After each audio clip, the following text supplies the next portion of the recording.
O estudo da demografia global vira e mexe revela uns padrões que, sinceramente, quebram completamente as nossas expectativas.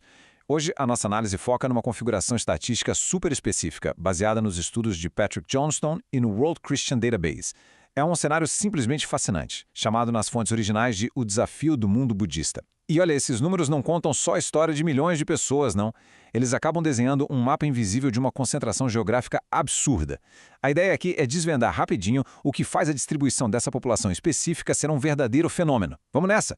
Mas, antes de mergulhar nas métricas exatas, vale a pena a gente parar um segundo para uma reflexão fundamental. Como as populações globais estão de fato distribuídas e medidas? Medir a humanidade nunca é uma linha reta. É super comum a gente presumir que grandes grupos demográficos estejam meio que espalhados de forma uniforme pelos continentes, diluídos pelas fronteiras modernas.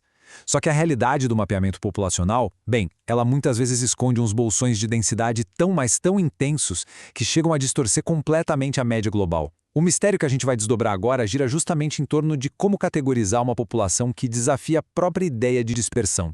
Certo, hora de analisar os dados. Seção 1. O desafio budista. Para entender de verdade essa presença no globo, a gente precisa olhar para a metodologia dos pesquisadores. Dá uma olhada nas faixas de porcentagem reveladas na tabela. A medição começa na faixa de 0 a 10, sobe de 11 a 50, passa para 51 a 75 e aí chega àquela concentração extrema, 76 a 99,9%. Ou seja, a presença demográfica é analisada por blocos de intensidade mesmo, pintando o mapa mundi com diferentes tons, dependendo de onde o grupo é uma minoria estatística ou uma maioria esmagadora. E quando a gente pega os números absolutos e encaixa nessas faixas, o cenário muda de figura completamente. 378 milhões, esse é o número total no mundo de acordo com os dados compilados. E nossa, vale a pena dar uma pausa para processar a escala gigantesca dessa métrica. 378 milhões de indivíduos formam um volume de pessoas que literalmente supera a população de muitos continentes inteiros.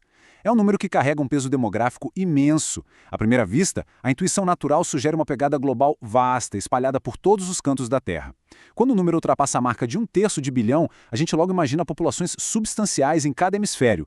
Mas é bem aí que a intuição bate de frente com os dados.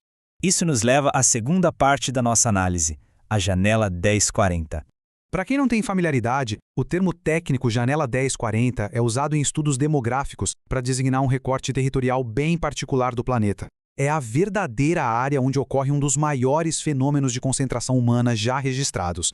E a tensão entre esses dois números apresentados é simplesmente inacreditável. De um lado, a gente tem o vasto total mundial, 378 milhões. Do outro, contido só nos limites dessa janela 1040, temos 354 milhões. Estatisticamente falando, a proximidade entre esses dois valores é assustadora. O planeta inteiro de um lado e uma única zona demográfica do outro, com uma diferença numérica mínima. É como se a vasta maioria de todo esse peso populacional estivesse espremida na ponta de uma agulha. E assim chegamos à seção 3, a concentração de 93%. Quando a gente subtrai o contingente populacional da janela 1040 do total mundial, surge uma anomalia estatística fenomenal. É só olhar para o gráfico para ver como essa fatia colossal domina praticamente o cenário todo. A janela 1040 representa incríveis 93%. E o resto do mundo inteiro? Bom, fica com uma lasquinha estreita de míseros 7%. Pensa bem, todo o continente americano, a Europa, a Oceania e vastas partes da África juntos abrigam só 7% dessa população de quase 400 milhões. É uma disparidade monumental, um verdadeiro monopólio geográfico quase absoluto. Esse contraste extremo resume perfeitamente o desafio que a gente mencionou lá no começo.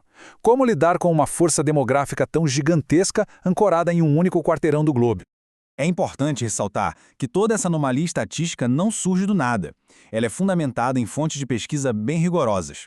Os dados apresentados nesta nossa exploração vêm diretamente dos trabalhos de Patrick Johnstone, no livro Interseção Mundial de 2001, juntamente com os dados consolidados pelo WCD em 2005. Além disso, como parte da preservação integral deste material, inclui-se a menção de copyright de 2001 a 2026, professor José Márcio Lacerda, com todos os direitos reservados. Validar essas fontes é, afinal, o que transforma números curiosos em fatos demográficos comprovados. Chegando ao fim desta análise, uma grande questão fica pairando no ar. O que uma concentração geográfica de 93% implica para o próprio cerne desse desafio? Quando praticamente uma população inteira compartilha do mesmo espaço físico, dos mesmos fusos horários e de dinâmicas geopolíticas sobrepostas, as implicações sociológicas são absolutamente profundas. Os dados de hoje provam que o mundo não é um lugar de distribuições simétricas, mas sim um mapa de contrastes radicais e extremos fascinantes. Como números tão gigantescos podem ocupar espaços tão definidos? E o que isso significa para o futuro? Fica aí a reflexão. Até a próxima!